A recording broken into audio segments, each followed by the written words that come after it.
Welcome back to Digital by Attention Media. Today on the show, we are talking to Tyneal Alexander. Tyneal has a wealth of experience in marketing roles at the corporate level, having worked at places like the Bank of Queensland, Australia Post, and Open Universities Australia. She has a very strong focus in all things digital, marketing, lifecycle management, and brand management. She's founded her own consulting firm, Ritual Consulting, which is focused on empowering and upskilling people so that they can take their business and team to the next level. We talked to Tyneal about her backstory in business, the differences between corporate and small business, how Ritual Consulting was created, and then we dive into branding and marketing and how you can apply it in your business today. Stay tuned, that episode is coming right up next. Welcome to Digital, a podcast brought to you by AttentionMedia, a location-agnostic digital growth agency helping businesses become iconic brands. On this show, we dive into the hottest topics, the latest updates, and what's working in social media and digital marketing right now to get you up to speed and keep you informed. And if you want to grow your business through strategic digital marketing, head over to attentionmedia.com.au, click on the Book a Discovery Call tab, fill out some details, and we'll be in touch. We'd also love to know if you're listening to this show. So please take a screenshot, upload it to your preferred social media account, and tag us at Attention Media Agency. Let's get into the show. Tyneal from Ritual Consulting, thanks for joining us on the podcast. Thank you for having me. We were just talking before we hit record. You've had a pretty crazy few months in your part of the world. A new mum, so congratulations, and also working your way through the crazy floods that have just happened in your part of the world. What was that like? Yes, I'm based in Byron Bay, and we were hit pretty hard with the whole Northern Rivers. Was hit really hard with just the recent floods. So it's really hard to get your head around, even. Being in and amongst everything, it was just unfathomable and really distressing, and yes, just sad to see all the small businesses affected and to see people's homes and all their belongings, out on the street when people started cleaning up their homes and things like that. So it's pretty wild. I think, just saying that we lost power, like a lot of people, and internet, and a lot of the towns, or most of the towns around the area ran out of petrol, because both roads in and out of the area were blocked from the floods, so the petrol trucks couldn't get in. No fruit and veggies. So it was, it was pretty wild for a good few days, and just everyone, I think, is slowly recovering and just going through the cleanup and the aftermath of it all. Yeah. Look, for those of us who haven't been in flood affected areas, it's pretty hard to kind of fathom what that would be like. Again, no fuel, no fresh food or anything like that for several days, and even just the cleanup aspect of it as well. I think across the globe, we've everybody's had a pretty crazy couple of years with the pandemic and all that sort of stuff, and then for you guys in that part of Australia to be hit with these kind of floods, it's just very tough to get through. So look, I know lots of people are pitching in and helping, and wish you all the best with the cleanup, and hopefully it's doesn't happen again. Yeah, absolutely. Awesome. Well, let's jump back into obviously yourself, Ritual Consulting, your business, the whole reason for having you on the podcast today. And again, thanks for sharing your time. Look, let's get started. Can you just give us the backstory in your sort of career, how Ritual Consulting came to be, and your experience in the business world, essentially? Yeah.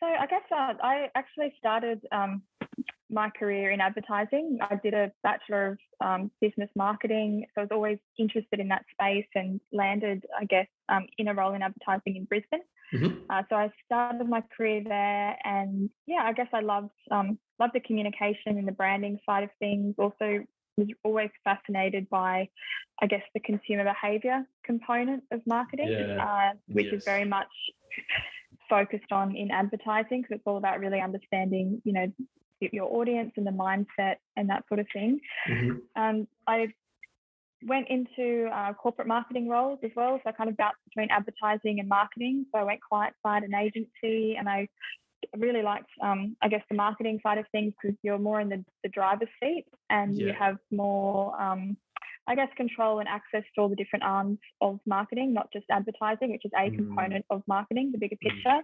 And I moved to Melbourne and worked with some big companies down there, such as Australia Post and Open Universities Australia. So I had access to some really good budgets, which was great from a marketing perspective. Yeah, definitely. And also even just working in the financial services sector as well, worked with Suncorp and Bank of Queensland. We had good budgets, and also they were really good with I guess really sophisticated when it came to digital marketing and digital media. So I got really interested in digital marketing and, anything online, just because of, I guess, probably because of the targeting ability. I was always fascinated by, how we could reach and connect with people, and how we could make customers' experience better just through being more targeted and providing content and information that was more relevant.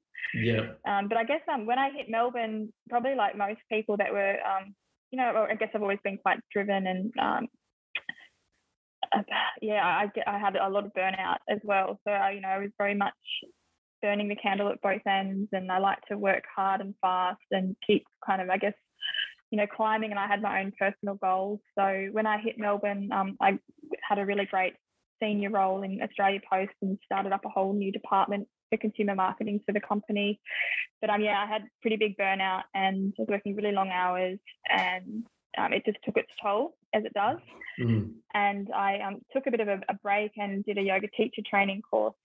Nice. And thought, okay, right, I'm done with corporate, got rid of all my corporate gear, bought all Lululemon and started managing yoga studios, and did marketing and taught yoga in Melbourne for about a year and a half. So that was a really, a bit of a big turning point. And I guess the reason why I'm bringing it up and including it in my story is that when I went back into the corporate world, because I actually did go back in when I moved back north again, I went back into advertising and marketing, and I started my own business with my old business partner. But I had a very different mindset going back in, and I had more of a purpose, and I knew that it was, going to be temporary. And I had a very different, I wasn't as sucked in, and I wasn't as entrenched in everything as I was before. So I had a different mindset. But I guess after a couple of years, I wanted to do something more meaningful, and I knew that I had more to give. And I guess that's where Ritual was born from, that desire to kind of give back. And I remember I was living on the Gold Coast at the time, and being quite, I guess, introspective, just going through a phase in your life where you do reflect back and just start thinking about what you want in the future for yourself. And I guess I came to the realization that, well, my experience is what I have to give, and my experience is, working in small business. I'd started a business myself, working in marketing and advertising, obviously, for 12 years back then. And so I thought, well, this is what I have. This is my experience. This is what I have to give. So Ritual was really started, almost as a bit of an act of service. I loved going to the markets and working with those small business owners when I had my own business. So I wanted to work in that community and work with those people. I still have a corporate audience at the moment, but I just really wanted to work in that space, and my experience with branding, marketing and advertising was what I had to give. So I started Ritual a few years ago, just part-time, while I was still working full-time in marketing. And just over the years, I've just started to transition and take on more and more work with Ritual as it happens. And then, eventually you jump ship and you jump in fully. And so I have been, running Ritual full-time, maybe for 12 months now, give or take.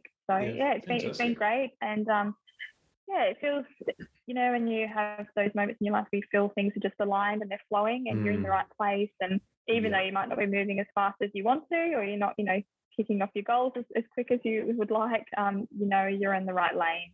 And you're going in the right direction. So that's kind of where I'm at the moment. Yeah, that's awesome. Yeah, you've got that purpose and that that drive, and you're doing it for you, and you're doing what you enjoy. So it's I definitely resonate with that.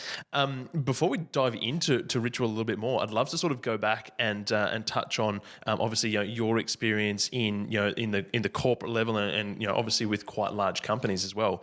I think obviously the audience for this podcast is in that SME space, And I think one of the things that's really interesting, also for me as well, being a small business owner, an agency owner, is how the top end of town go about business. Like you were talking before about having all the different teams and departments, really good budgets, all that sort of stuff. Is there any kind of similarities, I suppose, that you find that can translate? Because I know a lot of people could be sitting there, they're a small business owner, maybe they have a number of staff, but when they look at the top end of town, whether it's open universities or Aus Post or Bank of Queensland, like the really big end of town, a lot of what they do to most people would seem either unachievable, unattainable, or isn't relevant. But from your experience in those really large companies, are there like fundamental principles or things that are just good general business practice that can still flow on and still have relevance in that small business owner market? Is there anything there that kind of cross pollinates? Yes, yeah, absolutely, and I think it's probably a really good point to make, because I've come across those conversations a number of times as well when working with small to medium-sized business owners. It does feel really out of reach and unattainable, almost to the point where it's like, oh, not give up, but it's like, oh, it's not accessible. But really interestingly, if you strip budgets out of the picture and even strip resources out, because some of these departments I worked within, had 20 plus people. We were working with agency partners, and we were still trying to work out what worked from a marketing perspective. So even with those resources and having $1 million budgets, it doesn't always equal, successful, revenue figures that you'd like. So I guess coming back to what you're asking, absolutely. There's some real fundamentals, and the principles of marketing actually apply to any business, no matter what your size is. And I think some of those elements, and I guess they're aspects or elements that I'm really quite strong on, is around brand and really understanding your brand, and that you're not just selling a product or service. You really do need to invest and create that brand, and invest in your brand story and understanding your target audience, and really going under the hood with your audience, not just looking at the demographic information such as their age or income status or gender, really looking at what makes them tick, and we call it psychographics. So looking at things like their desires and their goals, what are some of their challenges and the pain points they're experiencing within your category or within what you offer, what are their barriers to purchase. So really trying to understand all of those intricate details and about your audience will then help you as a business owner, and as a business owner with your marketing hat on, develop communication that's going to answer and help your audience get to where they would like to get to, and even help you craft your product or your service offering really around what that audience needs based on where they're at. So that's something obviously that the bigger end of town spend a lot of money on and do a lot of research to get right. For example, at Open Universities Australia, we used a research agency to identify our target audience for a new brand that we were creating, and we spent $120K just on understanding our audience and working out who that is. So it's obviously small business don't necessarily have access to those sorts of budgets, but the point is it's I guess really valuable to take the time and to carve that out, to understand who it is that's really your brand and your products and services for. So I think branding your target audience, also really understanding your messaging. That's probably one of the other principles that I talk about a lot when it comes to marketing. So looking at your point of difference, kind of what sets you apart from your competitors, whether it's service or product features or a combination of a few things, which is often the case, or even if it's your brand that helps set you apart, really understanding what that is and then being able to articulate that and communicate that through effective messaging to your audience, and being consistent with that messaging, that will really help you to cut through the noise, and will really help your audience to understand why they should be coming to you in the first place. So that's another kind of element that I think no matter what size you are or your level of experience when it comes to marketing, really understanding how to nail your messaging is a key component, will help create that cut through. Yeah, I love that. I love that. And my advisor and mentors have always said in the past as well, like you need to treat, no matter what size your business is, whether you're a startup or you do have an established business, you need to run your business like it is a big business. Like treat it and think about it like it is a big business. And again, like as we've mentioned, it's all just economies of scale as well. Obviously, open universities can spend 120K on, customer research and things like that. You can do exactly the same thing, but you're not doing it to the scale that they are. So it's all relative at the end of the day. And, making sure that you're putting in the work, you're focusing on really important things. And I think, we've had a lot of conversations with different guests and people sort of over the past 12 to 18 months around brand. And I think it's something that obviously is extremely important. And you can back me up here, is that most industries these days, can be quite saturated, some more than others, but there are a lot of businesses out there that are offering the same products and services as others. Generally speaking, they'll also be around the same price points and all that sort of stuff. So the question does become, hey, how do we stand out? What makes us different? And brand is one of those key things that is going to help you have that point of difference and also find the people who are going to want to do business or buy from you. Would you agree with that? 100%.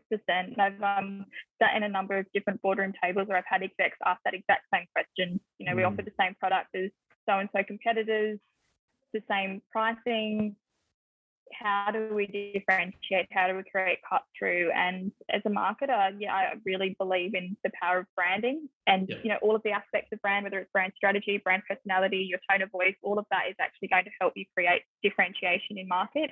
Yeah. And you'll find your tribe of people, you'll find your audience, they'll naturally start to resonate with you, but you've got to really understand, I guess, the art of branding and then be intentional with creation of your brand so that you actually do attract the audience that you're looking to bring in and that you can help serve.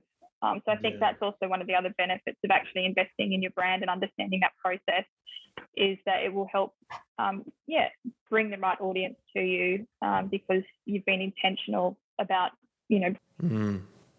Yeah. Is there a few points? Is there a few places that people could start if somebody's running a trade-based business or a professional services business, or maybe even it's just a local cafe, in terms of brand? Because I think sometimes that can be a fairly overwhelming thought as well for a lot of business owners.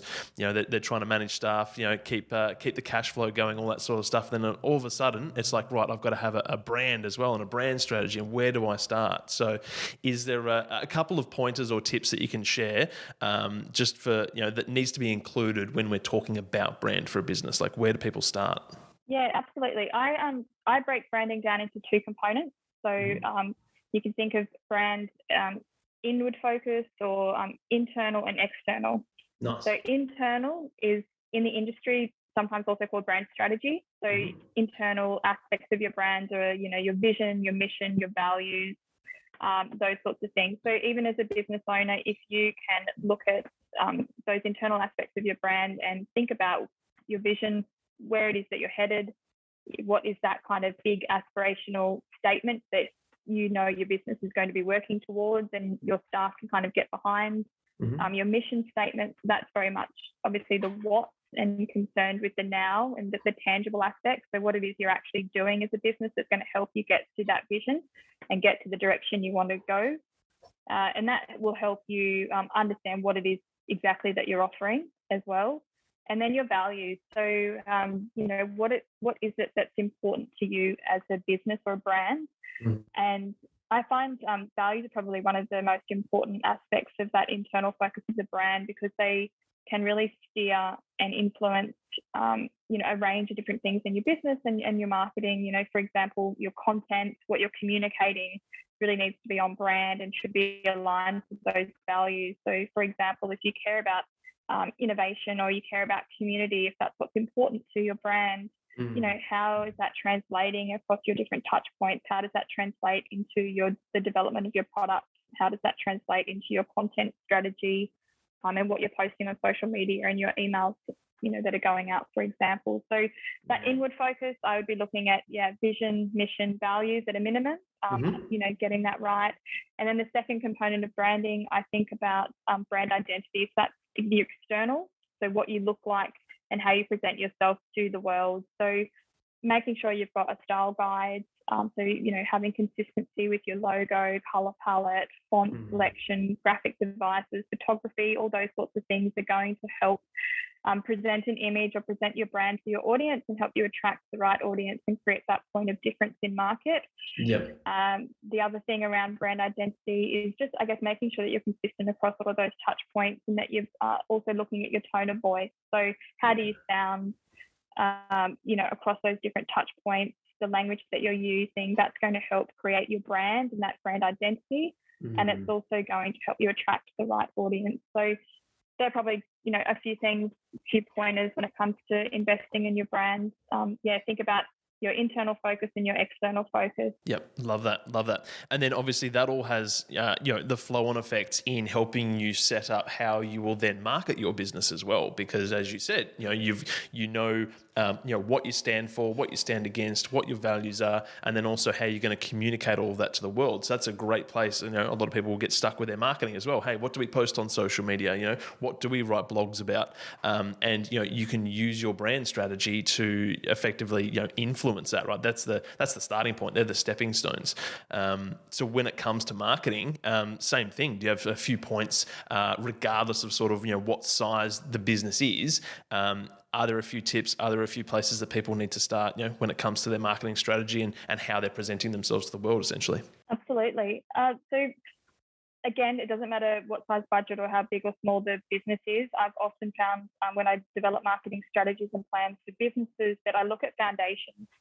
So I look at foundations first, and what I define foundations as, it's not necessarily to do with marketing or branding, but often it is branding. So like looking at, okay, do we need to develop a style guide? Do we need to develop some brand assets, like some design templates so that things are more consistent? Do we need to do a photography shoot so that you've got a bank of assets to use that are on brand that you can put on social media or use for your emails, use for your blogs, or is the budget doesn't stretch enough for a photo shoot? Can we use stock imagery, or how can we, adjust things to make it effective and still work for the business?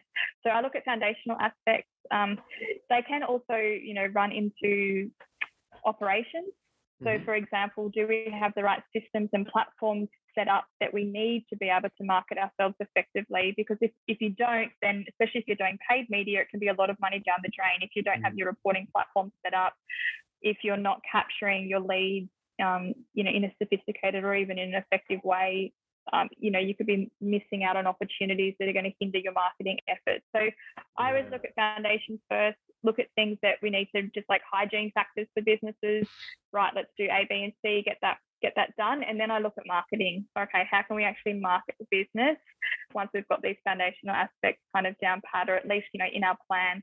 And when it comes to marketing, there's a few different models I use when developing strategies and plans. The most, I guess, frequent one I use is looking at the entire customer journey and using a bit of a flywheel. So that's when you look at all the stages of the customer journey. So awareness, engagement, acquisition, and also activation. So once you have acquired that customer, how can you nurture that relationship so that you keep adding value and servicing your audience? And also, like, from a business perspective, you're encouraging repeat sales.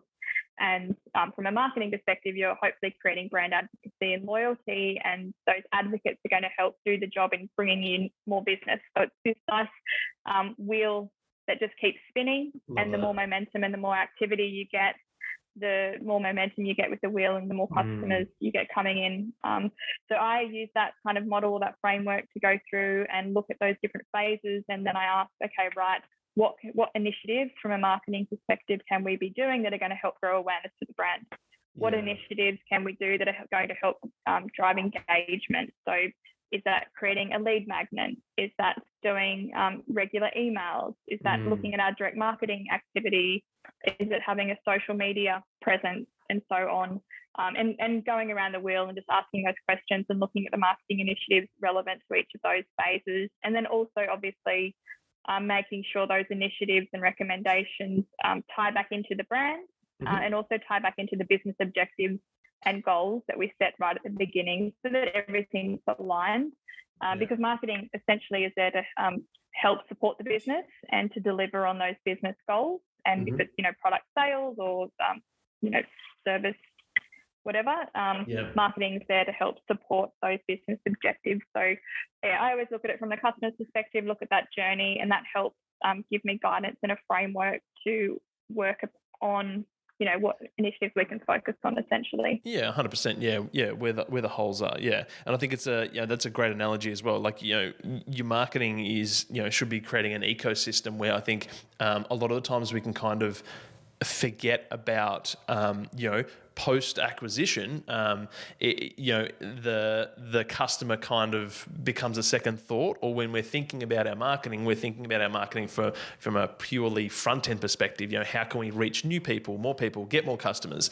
And I think there's a lot of value to be had in essentially, as you mentioned, that whole entire customer journey to make sure that it's a great experience from purchase and then repeat business afterwards as well. Like, how do we keep our community engaged, and how do we continue to provide them value?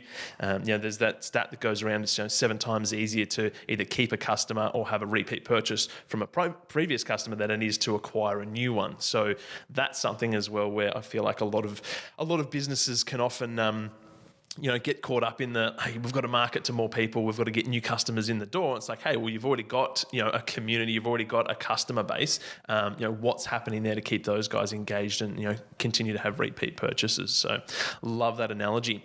So obviously this is all the sort of stuff that that obviously you help your clients with at Ritual Consulting. Is there any kind of way that you package up your services, and who's your ideal client? Who's the ideal business that you like to work with that really fits in with Ritual Consulting? Yeah, great. I guess I have 3 main ways that I work with my clients, and the first way is probably a more do-it-yourself model. Yep. And that is where I work one-on-one with business owners and give them more advice. So just consult, and it can be around any topic or, ask me anything sort of style setup. And I will give recommendations and advice based on what I believe they need to focus on. And then those clients go away and work on it themselves. Mm-hmm. The second way is more of a done with you model, and that is where we do workshops. So I will do 2 or 3 hour, sometimes half-day workshops with clients, and they're focused around a particular topic area. So it could be right branding or brand strategy, could be looking at your target audience, it could be doing a content strategy and plan with a client. So there's pre-work that gets done beforehand and sent through, and then we actually workshop and do a lot of the activity within the actual workshop itself. And sometimes clients will still go away and finish things off, or I'll go away and finish a few things off, but essentially the bulk of that work is done within the workshop itself and it's done together. Love that. And then the third way clients work with me is more done for you. So that's where I will actually go away and do the marketing strategy and plan for the client, present it back, get feedback, etc., or do the content strategy and plan and bring it back. There's always a briefing session or an immersion session in the done for you. So I really understand the client's business, where they're at, their challenges, what's keeping them up at night and that sort of thing. And there's a process I go through to develop those plans. So it's very collaborative at the beginning, but it's very much, I would do it for them and bring it back to them. I also run workshops, and I'm putting together an online course as well. So I do a lot of guest speaking in people's retreats and things like that. So that's another way that people can access me, and that I can, that I share my knowledge and share skills and things like that. Excellent. Love that. What's your take on the digital marketing landscape at the moment? There's so much going on. There's always new updates happening with platforms. There's always a new feature being released, all that sort of stuff. But from your perspective, what is kind of either the thing that you're interested in the most at the moment, from like a platform or strategy perspective, or something that you think most business owners in general should, at least be considering, if not implementing, sort of in today's digital marketing space? That's such a big question. There's so much going on. It's very open. And and I think, sometimes I feel for small business owners, because as a marketer, I'm like, wow, there's so much going on. Like there's so many levers, and there's so many tools in the toolkit that we can play with. And I think I've pretty much always been a general marketer, which just means I sit across like multiple channels or multiple functions of marketing. So that means I've got access to a lot of different levers, right? Yep. And the art of marketing is working out which lever to pull and where to put your money and where to put your energy, and what's delivering and what's working for you. So it's a real art. So with digital and the digital landscape, there's more things coming into the mix. So it just means that there's more things to kind of trial and explore and test. I think, it's been said so many times, but I really think I'm still seeing a lot of businesses or brands really not investing in content marketing or not investing in video content in particular. So I would probably, even though it's a bit of a, it's been something that we've been saying for a few years now, it's definitely something that if you're not already there, just start tomorrow, or put a plan together and actually start to invest in video content, because obviously the platforms are favoring that content, the algorithms are favoring it, but also it's just a way of that people are consuming media these days, and it's short snippet content. It still blows my mind, how short some of the content really needs to be to grab people's attention, like literally 3 to 5 seconds, or 7 seconds. Gone are the days of doing 30 to 45 seconds, TV ads. Yeah, exactly. It's really creating that micro content that's just short and sharp and to the point. So I would be looking at that. I'm interested, and I'm seeing a lot of like even big brands actually. I don't like using the word authenticity because I think it's a little bit used, but it's interesting seeing brands create TV ads now where they're actually showing a bit more behind the scenes, like they're showing, and it's obviously all staged, but the video cameras, or they're showing the podcast, how it's being made. So it's in recognition or acknowledgement that people want to know what's going on behind the scenes. And I think people, because we're on our phones now, we're seeing content that's more real and more authentic. They're expecting brands to kind of follow suit as well. So it's been really interesting watching how some of these more corporate brands are injecting more human qualities into their brand and trying to be more personal and to try and humanize their brand essentially and make it more real. And just seeing, I'm being fascinated by seeing that kind of take place, and seeing the brands that have maybe been doing it well and ones that are kind of missing the mark or just don't really, they're just behemoths, and it's too probably hard to actually humanize the brand. But yeah, definitely. And I think it sort of goes back to your point earlier around because of, the rich format the video is, you can provide so much more context and, behind the scenes. And it really does help you build that brand by helping to humanize your business. And I think, people do business with people. So it doesn't matter what size business it is. If you can give people more of an insight to who you are, who your team is, how you guys operate, what your values are, how you go about your business, it's a great type of, it's a great format for being able to help you tell that story and to make those connections and to build your brand essentially. So it's definitely one of the things that we're always, talking to our partners and our clients about, and making that investment in, just like this now, obviously with the podcast, right? It's it's about sharing that value. It's about having the faces and the video and providing the value and that really rich form of context essentially. So I think that's definitely a great place for people to start. Absolutely, and I also just think it helps to build trust. The more you're giving value, the more you're actually showing, lifting the veil and showing realness as well, particularly on, if it's Instagram, the business owner actually sharing their story, sharing their challenges. People really connect to that. They can really relate to that, and you build trust. And we know that trust, translates into sales. So it's using, that's not necessarily the intent behind, creating that content that's more honest and real, but that's the flow and effect, is that it actually really builds these strong relationships with brands and their audience, and they're more inclined to trust those brands and to purchase from them. Yeah, 100%. Love that. Love that. Tyneal, so much value, and appreciate you sharing everything today. Do you have any kind of last piece of advice for business owners out there tuning in, to just help them with some success, whether it's branding, whether it's marketing? There's obviously so many different pieces to the puzzle, but is there one key piece of value that you'd like to leave with everybody tuning in? I don't know, don't give up. Keep trialing different things. It's very much a test and learn. There's no magic solution. Even if you have a big budget or a small budget, it's still going to be challenging. But work with people, keep trialing different things, bring in experts if you're finding you're hitting a wall, or if you feel like things aren't flowing, or you feel like you could be doing things better. Don't think you need to do it all yourself, because that's where I do see a lot of business owners fall down. And just be patient. Marketing's a long game, branding is a long game, but it does pay off, and you will get the results you're looking for. If you're employing the right marketing mix and using the right people. Yeah, I love that. Tyneal, how can people get in touch with yourself and Ritual Consulting?